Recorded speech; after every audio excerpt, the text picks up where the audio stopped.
Channel. আজ আমি দেখেন বিলে এসেছি, শোলার ফুলের পকোড়া তৈরি করব। দেখেন আমি শোলার ফুলের কাছে যাচ্ছি, ওই দেখা যাচ্ছে শোলার ফুল। দেখেন আমি আরো কাছে গিয়ে আপনাদের দেখাচ্ছি। দেখেন এখান থেকে দেখতে অনেক ভালো লাগছে, দেখেন কত সুন্দর লাগছে, হলুদ হলুদ। আপনারা হয়তো অনেকেই দেখে থাকবেন এই শোলার ফুল, আবার অনেকে নাও দেখতে পারেন। দেখেন কত সুন্দর লাগছে দেখতে। দেখেন চলে এসেছি শোলার ফুলের কাছে, এখন আমি শোলার ফুলগুলো ছিঁড়বো।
দেখেন শোলার ফুলগুলো তোলা হয়ে গেছে, এখন আমরা বাড়ি চলে যাচ্ছি।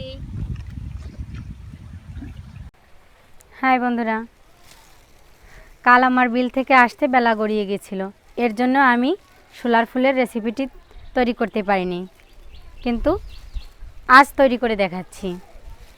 দেখেন এই শোলার ফুলগুলো আমি ফ্রিজে রেখে দিয়েছিলাম এই ব্যাগে করে, এর জন্য ফুলগুলো একদম তরতাজা রয়েছে। এখন ফুলগুলো আমি পকোড়ার জন্য তৈরি করে নিব। দেখেন ফুলগুলো এভাবে আলাদা করে নিচ্ছি। এই ফুলের ভিতরে একটা দেখেন বড়শির মতো দেখা যাচ্ছে, এটা একটু শক্ত, এর জন্য এটা থেকে ফুলটা আলাদা করে নিতে হবে। দেখেন ফুলগুলো আমার রেডি করা হয়ে গেছে। এখন যে উপকরণগুলো লাগবে সেগুলো আমি বলে দিচ্ছি। এটা হচ্ছে মুগ ডাল, আমি আগের থেকে সিদ্ধ করে নিয়েছি। এটা হচ্ছে কালো জিরা, পেঁয়াজ কুচি, কাঁচামরিচ কুচি, হলুদ গুঁড়ো, লবণ, লেবু, ধনে গুঁড়ো, শুকনা মরিচের গুঁড়ো, আর হচ্ছে এটা হচ্ছে চালের গুঁড়ো। এখন আমি ফুলগুলো ধুয়ে নেব।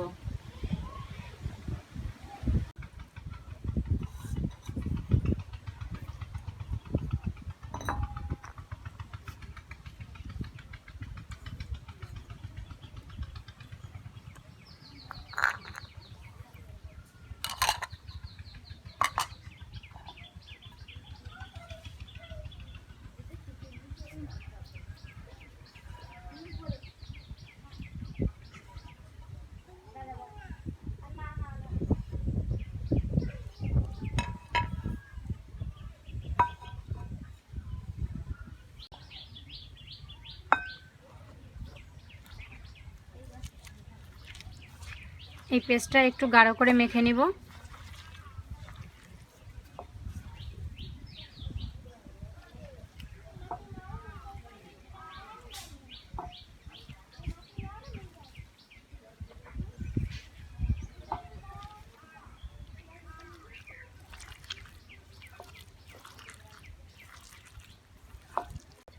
দেখেন এমন গাঢ় করে মেখে নিয়েছি। এখন এর ভিতর ধুয়ে রাখা শোলার ফুলগুলো দিয়ে দিচ্ছি।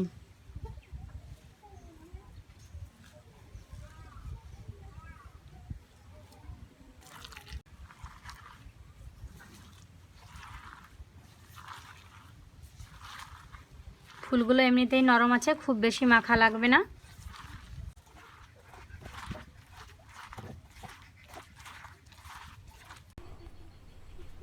এখন এর ভিতর লেবু দিয়ে দিচ্ছি। দেখেন এমন আঠালো আঠালো হবে।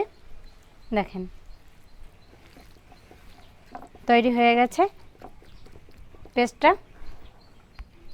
এখন আমি ভেজে নেব।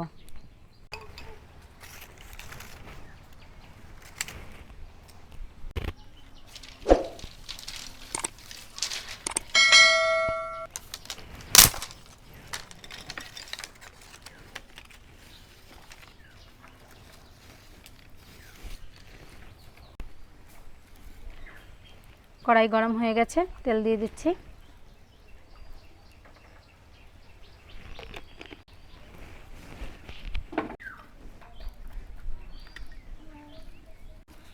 তেল গরম হয়ে এসেছে, দিয়ে দিচ্ছি।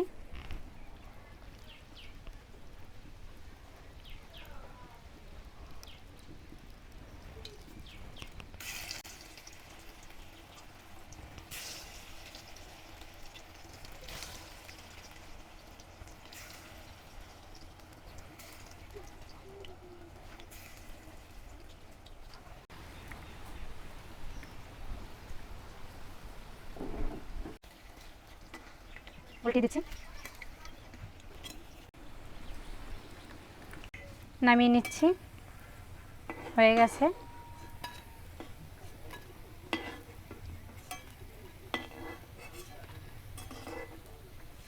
বাকিগুলো ভেজে নিচ্ছি।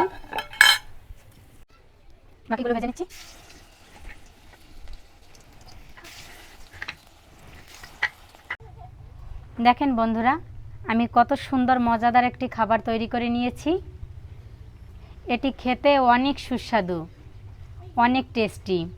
আপনারা এভাবে এগুলো তৈরি করে খেয়ে দেখবেন, অবশ্যই ভালো লাগবে। আর আমার এই রেসিপিটি যদি আপনাদের ভালো লেগে থাকে তাহলে অবশ্যই বেশি বেশি কমেন্ট করবেন, লাইক করবেন, শেয়ার করবেন এবং সাবস্ক্রাইব করতে ভুলবেন না।